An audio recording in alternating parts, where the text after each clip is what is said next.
বাংলা নববর্ষের প্রথম দিনে মাটির শানকিতে করে পান্তা ইলিশ খাওয়াকে বাঙালি আনার বহিঃপ্রকাশ হিসেবে ভাবতে পছন্দ করেন অনেকে। নববর্ষের দিন পান্তা ইলিশ যেন অবিচ্ছেদ্য অংশ হয়ে দাঁড়িয়েছে। কিন্তু কবে থেকে শুরু হলো এই পান্তা ইলিশের প্রচলন?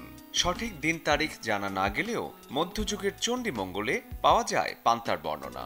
নতুন বর্ষে কৃষকের নিজস্ব আয়োজন ছিল আমানি, যা সবচেয়ে প্রাচীন আঞ্চলিক অনুষ্ঠান। আমানি অর্থ হল পান্তা ভাতের জলীয় অংশ। পান্তা ভাতের জল ৩ জোয়ানের বল। এজন্যই হয়তো কয়েক শত বর্ষ ধরে পান্তা খেয়ে আসছে বাঙালি। ৬০-এর দশক থেকে রমনা বটমূলে নববর্ষের প্রথম দিনে বর্ষবরণ আয়োজন করে ছায়ানট। তারপর ৮০-এর দশক থেকে পান্তার সঙ্গে ইলিশের দেখা মেলে শহুরে জীবনে। সংস্কৃতি আর ব্যবসায়িক বুদ্ধি দুয়ে মিলে পান্তা ইলিশের বিক্রি বার্তা দেদারসে বাড়তে থাকে। ধীরে ধীরে মাটির শানকিতে করে পান্তা ইলিশের সঙ্গে যোগ হয় নানা পদের ভর্তাও। মাছে ভাতে বাঙালি হলেও ইলিশের দাম যেন ঢের বেড়ে যায় পহেলা বৈশাখ এলেই।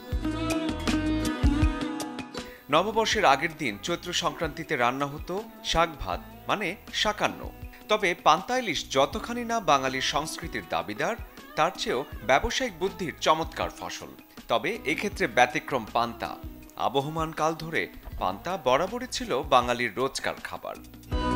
শরীফুল হক, চ্যানেল 24।